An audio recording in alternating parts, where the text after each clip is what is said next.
Goeiemôre, dit is vandag Dinsdag die 21ste. Verskoning het ek gister nie by julle uitgekom het nie.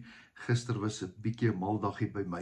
Ek wil altyd die beste gee. Dis hoekom ek hier vanmôre sit en ek het so passie in my hart. Ek het vanoggend by manne van die woord gewees hier in Pretoria Oos. Die van julle manne wat hier in Pretoria bly, julle kan dit nie mis nie. Ons het elke week iemand anders wat met ons kom gesels. Ek nooi jou uit. Kontak my se gerus dawie.spies@gmail.com en ek stuur vir die adres en jy's gratis, dis welkom, kom maak 'n draai by ons, dit sal vir ons wonderlik wees om jou daar te sien. Net manne, 6:00 tot 7:00 die oggend, wat 'n groot voorreg. Nou ek gaan vanmôre vir jou 'n boodskap bring. Hierdie boodskap is vir my so mooi en ek is altyd opgewonde, my hare rys as Jesus betrokke is by iets, want dan weet ek, this is the real deal. Jesus is die real deal. Nou kom ek lees gou vir jou vanmôre uit 'n stukkie uit Lukas 7 uit, baie interessante gedeelte, wat hier nou gaan gebeur, en nadat hy, dis nou voor Jesus, voor die ore van die volk sy woorde beëindig het, is dit nie mooi gestel nie, nadat hy voor die ore van die volk sy woorde beëindig, het hy in Kapernaum ingegaan, en 'n diensknegt van 'n sekere hoofman oor 100, wat vir hom baie werd was ongesteld, en hy het op sterwe gelê, en hy het van Jesus gehoor, en hy het ouderlinge van die Jode na hom gestuur met die versoek om hom dat hy sy diensknegt moet gesond maak. En toe hulle by Jesus kom, het hulle hom gedringend gesmeek en gesê, hy is dit werd dat u dit vir hom moet doen, want hy het ons volk lief, en hy het self die sinagoge vir ons gebou. En Jesus het saam met hulle gegaan, maar toe hy nie meer ver van die huis af is nie, stuur die hoofman oor 100 vriende na hom toe en sê vir hom, Here, moenie moeite doen nie, want ek is nie werd dat u onder my dak moet kom staan nie. Daarop het hy ook my nie laat waardig geag om na u toe te gaan nie. Sê maar net 'n woord, sê die man, en my knegt sal gesond word. Sê maar net 'n woord. Want ek is ook 'n man wat aan gesag onderworpe is, en ek het soldate onder my. En vir hierdie een sê ek, gaan, en hy gaan.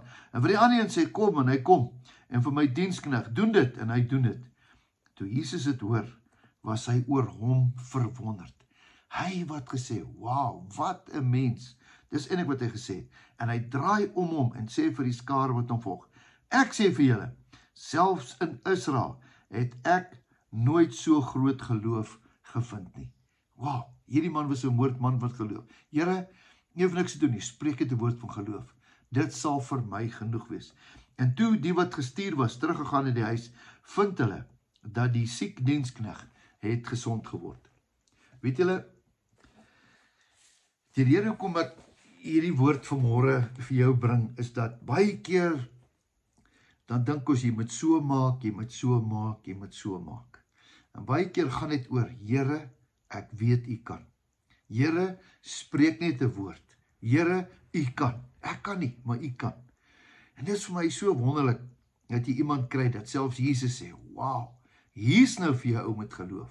Hy sê net, ek hoef niks te doen nie. Ek hoef nie daar te staan en 'n halfuur te bid en op my knieë te gaan nie. Spreek net 'n woord. Wie wat hoor ek vanmôre? Dat as jy vanmôre deur 'n krisis gaan, vra ek en jy ook die Here, Here, spreek net 'n woord. Spreek net 'n woord oor my gesondheid, Here. Spreek net 'n woord oor my finansies, Here, oor my verhoudinge, Here, oor my kinders, Here, oor Suid-Afrika, Here. Here, spreek net 'n woord. En as die Here dit vir hierdie ou kan doen, en hy sien jou geloof, dan kan hy dit mos vir my en jou ook doen.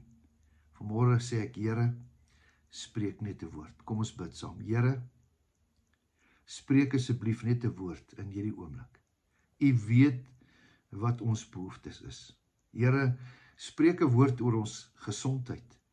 Here, spreek net 'n woord, Here, oor ons verhoudings, oor ons huwelike, oor ons kinders, oor ons finansies. Here, spreek net 'n woord, Here.